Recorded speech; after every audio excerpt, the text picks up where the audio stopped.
დილამ შვიდობისა, მოგესალმებით. 10:20 წუთია ახლა. გავხედე საათს. და ძალიან საინტერესო თემაზე უნდა ვისაუბრო. საინტერესო თემაზე, რომელიც უთუოდ გახდება პროპაგანდისტური მედიის თავარი თემა. მაგალი ალბათობით გახდება სწორედ დღეს, რომ გაიზმორებიან და გამოვლენ ქართული ოცნება და საპარლამენტო უმრავლესობა და საქართველოს პარლამენტად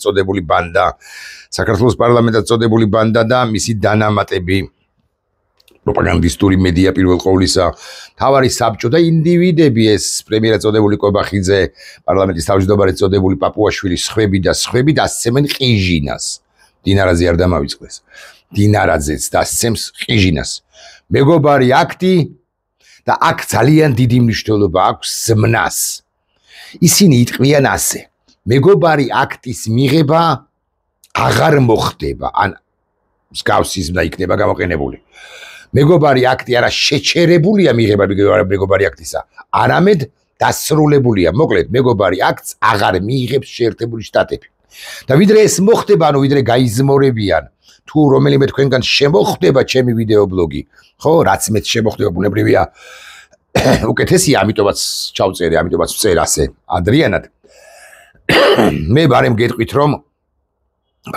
რომ ესეთი არ არის და თუ რა ემუქრება მეგობარი აქტს თუ რა ემუქრება არის მისი მიღების ზედა პალატის მიერ მიღების და შესაბამისად პრეზიდენტ ტრამპის მიერ ხელმოწერის გადადება.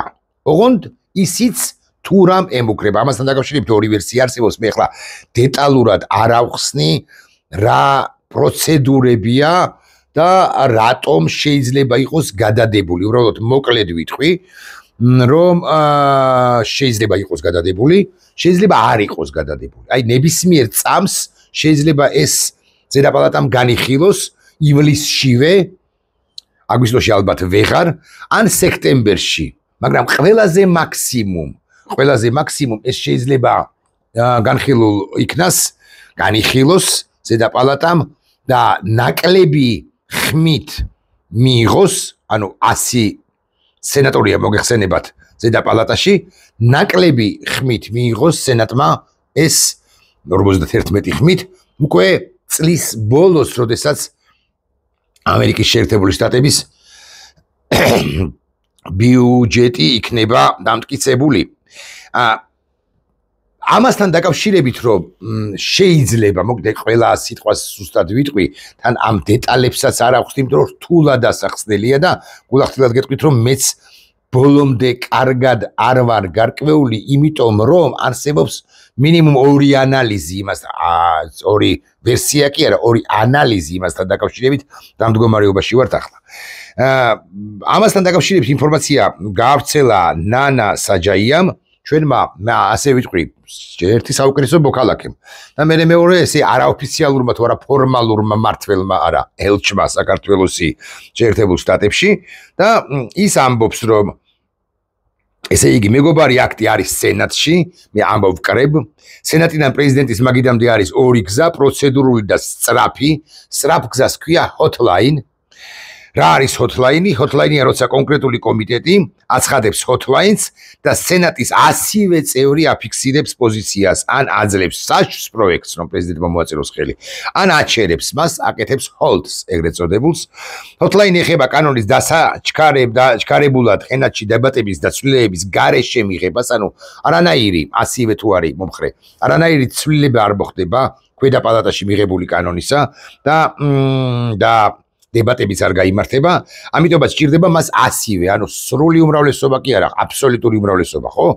100-ვე კანონმდებლის თანხმობა, როცა საგარეო კომიტეტმა hotline-ი გამოაცხადა, მას საშვი მისცა 50-მა დემოკრატმა სენატორმაო.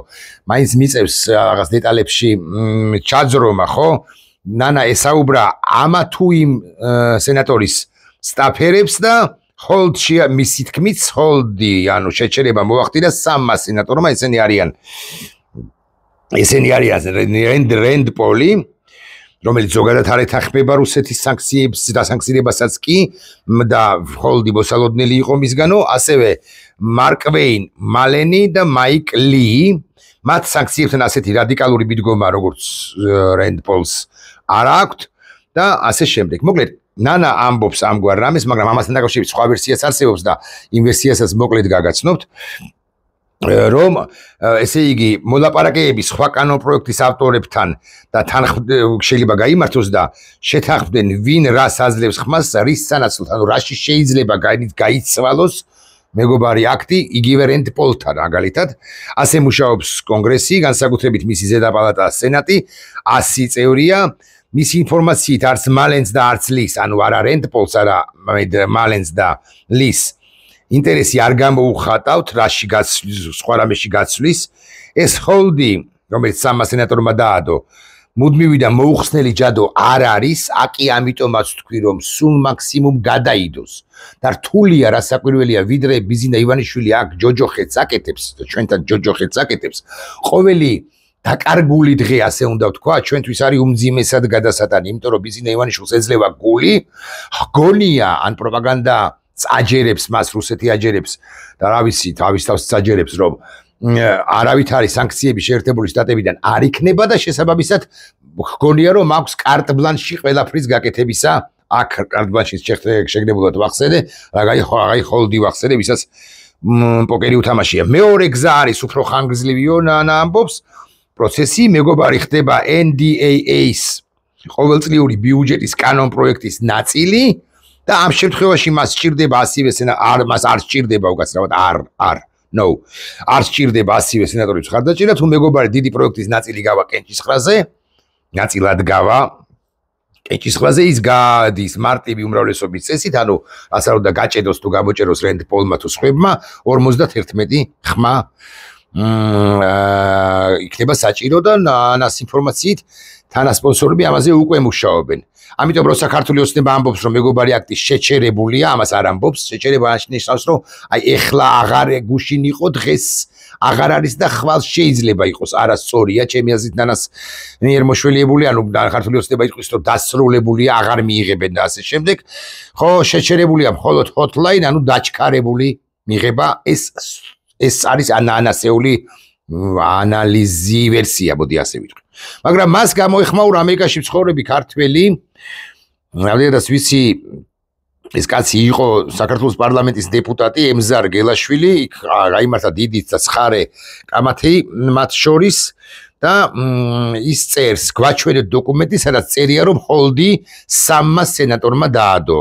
მეტიც თქვენი ინფორმაციის წყარო ყოფილა სტაფერებთან თქვენი გასაუბრება, მაგრამ ეს არასერიოზულიაო, ეუბნება ემზარ გელაშვილი ნანას აჯაიას და ასე შემდეგ.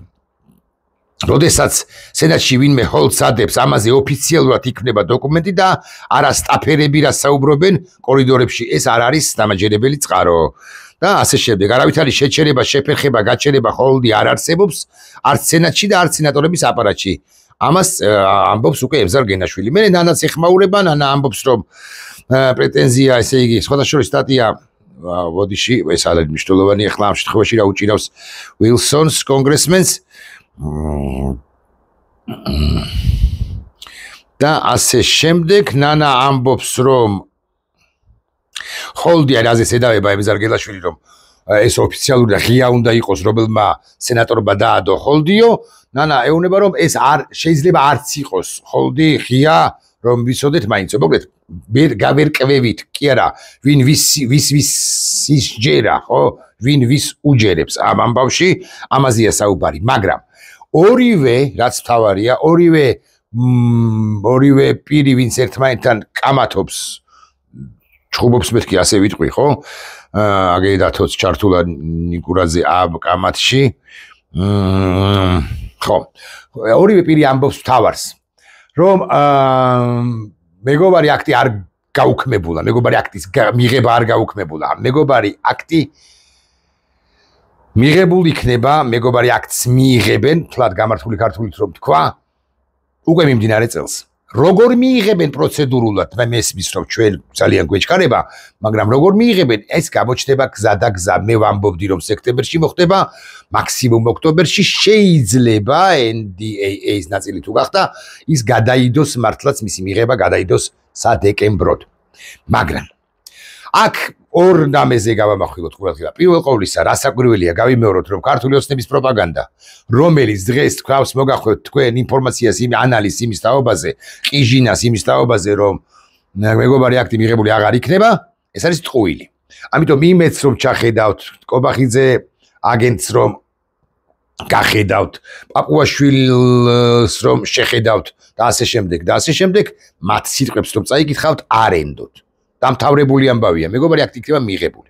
იმიტომ რომ აქ ჯოჯოხეთს აკეთებს ბიზნე ივანიშვილი, ცუდია, რომ შესაძლოდ გადაიდო, არ არის გამორიცხული რომ იქნება გადადებული, ცუდია რასაკვირველია, არავინ გამათობს. მაგრამ მეორე ანალიზი კიდევ უფრო მნიშვნელოვანია ჩემი აზრით. ჩვენ გაფართოებული თვალებით ველოდებით მეგობარი აქტს, ისევე როგორც სანქციებს ბრიტანეთიდან, ან სანქციებს ევროპის კავშირიდან. სწორია ეს, განა არა.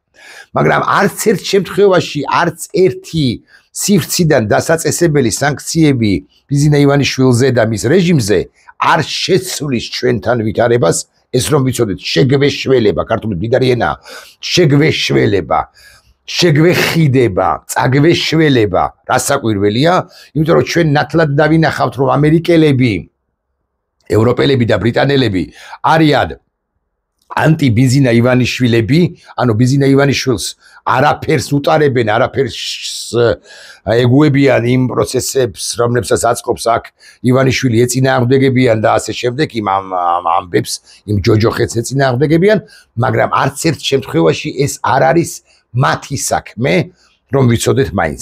მეგობარი აქტი მიღებული რო იქნება მაშინ ან ბრიტანული სანქციები, ან სანქციები ევროპის კავშირიდან, ეს ჩვენთვის კარგია, მაგრამ ვერც ერთ შემთხვევაში ეს ვერ გადაგვაგდებინებს ბიზინა ივანიშვილის რეჟიმს და ვერ დაგვამარცხებინებს ბიზინა ივანიშვილს, მხოლოდ ეს მეთქი კარგია, უკაცრავად მოდი ეს სხვადასხვა თქვა, აუცილებელია, მაგრამ არა საკმარისი, აი ეს შეფასება დავურთოთ ამ ყველაფერს. რა არის საკმარისი? აუცილებელზე მეტი, ანუ ჩვენი აქტიურობა. და რა უნდა იყოს ჩვენი აქტიურობის საფუძველთა საფუძველი ახლა? მე ბევრჯერ მithქვამს, რომ რასაკვირველია სანქციები, აქციები, მაგრამ აქციები რაღაც კონკრეტული მიზეზით, მიზნით და შედეგზე ორიენტირებულები და ასე შემდეგ. აი ახლა კონკრეტული მიზეზ-საბაბი ჩვენ გვეძლება მიმდინარე წლის 31 აგვისტოდან, როდესაც ევროპის კავშირიდან გვეტყვიან, რომ თქვენ უვიზო რეჟიმს ქართული ოცნების მომხრეს, ნაციონალების მომხრეს, კარგს, ცუდს, იმაზე მაღალს, იმაზე დაბალს, ჭკვიანს, უჭკუს, უკლებლივ ყველას წაგართმევთო. ამას გვეტყვიან და ეს მაღალი ალბათობით მოხდება სწორედაც რომ ასევე თუ მეგობარი აქტი დეკემბრამდე გადაიდო, მოხდება სწორედაც რომ დეკემბრის ბოლოს, როდესაც ევროპული საბჭო შეიკრიბება, ანუ მთავრობის მეთაურები და მიიღებენ ამდენად მძიმე გადაწყვეტილებას საქართველოს მოქალაქეების მიმართ თუ წინააღმდეგ, მანამდე რასაკვირველია პროპაგანდა იმუშავებს, მანამდე ეცნებიან რომ შეაზიზღოთ ევროპის კავშირი, მანამდე უამრავ ტყუილს მოგახლით თქვენ ჰიბრიდული იარაღი ირაკლი კობახიძე მოშვერილი საქართველოს წინააღმდეგ ისარგებლებს რა იმით რომ ესე დეტალურად ვერც ერთი ჩვენგანი მეც ვერ ვართ გარკვეული იმ პროცესებში, რომლებიც მიმდინარეობს დასავლეთში და ასე დასავლეთში საქართველოსთან მიმართებაში, ბევრი ტყუილი ითქმება და უფრო მეტი საძაგლე, რასაკვირველია ქართული ოცნების და მისი პროპაგანდისტური მანქანის მიერ იქნება მოტანილი ჩვენამდე, მაგრამ არ დაუჯეროთ პრაქტიკულად არაფერს. მე მესმის რომ პროცესი იწელება, მე მესმის რომ რთულ მდგომარეობაში ვართ, მაგრამ მხოლოდ აქციები და აქციების მიზეზი აკიგითხარით გვაქვს კიდეც 1 სექტემბრიდან 21 აგვისტოდან ჩვენ შეგვიძლია გამოვიდეთ ყველას ვალდებულება აქვს ამ ესე ვიტყვი ხო, უფლებაც და ვალდებულებაც, რომ ქართული ოცნების დასასრული მოახლოს, სწორედ იმიტომ რომ ქართული ოცნება ჩვენ საბოლოოდ გვიკეტავს გზას, არა ევროკავშირი, არა შეერთებული შტატები, არა ბრიტანეთი, არამედ ქართული ოცნება გვიკეტავს გზას ჩვენ დასავლეთისაკენ, სადაც ჩვენი ბუნებრივი ადგილი ერთია, მაგრამ ჩვენი უსაფრთხოება და ჩვენი კეთილდღეობა არის იქნება მეტად უზრუნველყოფილი სხვა გზა გარდა დასავლეთის არის გზა ჯოჯოხეთში ამას ესე მხატვრულად კი არ ვამბობ ეს მართლა ჯოჯოხეთია რუსეთის ფედერაცია სადაც ადამიანის უფლებები ითელება სადაც ყველა არის მიჩაგრული და უპერსპექტივო და განვითარებაზე არაორიენტირებული განვითარებელი მეთქი კი ნაღამწამოწდა ეს სიტყვა და პრინციპში სწორიც არის ინტელექტუალური თვალსაზრისით განვითარებელი ქვეყანა განსაკუთრებით მას შემდეგ რაც ინოაგენტები გაჩნდნენ თუ შექმნა და დაარქვა ადამიანებს ინოაგენტები რუსეთის შლეგმა ლიდერმა და მისმა ხელისუფლებამ და უმრავლესობა მათგანი 99% გაყარა ქვეყნიდან ხოლო ვინც ვერ გარგაყარა ისინი კი გამომწყდეული ჰყავს ბიზნესმენები აქ და აქ აკეთებს რუსეთს და ეს ყველამ ვიცით. ეხლა მე ამას აღარ გავაგზავნებ ჩვენ რა გველის, ხო, ნეიტრალური სტატუსის მოთხოვნა მათგან ჩვენგან თანხმობა აღარ გავაგზავნებ რაღაცებს. ამიტომ ჩვენ მე მესმის რომ დასავლეთი ჩვენ უნდა შეგვეხიდოს, მესმის რომ სასექტემბროდ უკეთესი იქნებოდა, ან თუ მიიღებენ უკეთესია რომ სასექტემბროდ მიიღონ ეს მეგობარი აქტი და ასე შემდეგ, მაგრამ გასაკეთებელს თქვენსას ბატონ დავით, ბატონ ლია, ბატონ ლევან ეს ინდივიდუალურად მოგმართ ამ თვითონ დავითიც იქნება ლევანის და ლიაც შეიმაყურებელი ხა კი არ გიცნობთ მაინც და მაინც ხო ბატონო ირაკლი თუ ბატონო გიორგი თუ ბატონო თინათინ თუ ბატონო თამარ ხო თქვენს გასაკეთებელს ამერიკელები ვერ გააკეთებენ ეს უნდა ვიცოდეთ ხო დავიცი რა ვიცი კიდევ თქვათ რაბე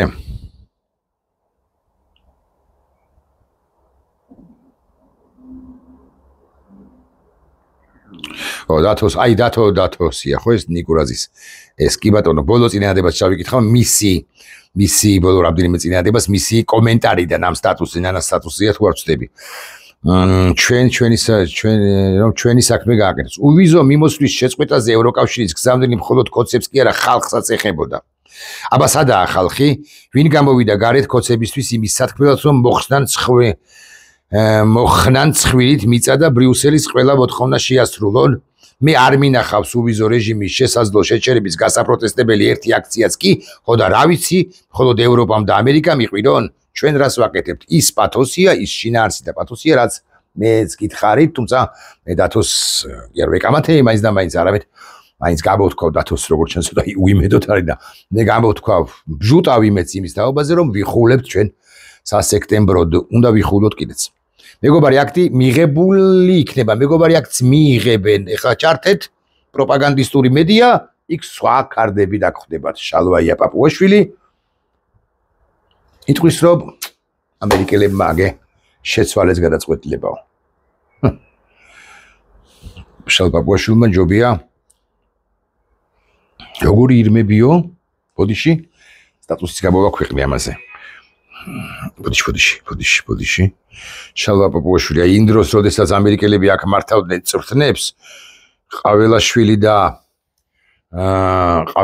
და კალაძე და კობახიძე სადღაც იყვნენ ხოლო შალვა პაპუაშვილი იყო სადღაც რომელიღაც რაიონში თუ არ ვცდები ლაგოდეხში არა შეიძლება სხვაგან და იყო ბოდიში ალგეთის ეროვნულ პარკში უკაცრავად და წითელი ნუსხის სახეობის კეთილშობილი ირმის აღდგენის პროგრამის პრეზენტაციას ესწრებოდა და თუ არ ვცდები თვითონაც აძვრა სადღაც და საიდანღაც კადრების არსებობს არც ვიცი მას რა ჰქვია და ამიტომ ვერ ვამბობ ხო გალიიდან ალბათ გამოუშვა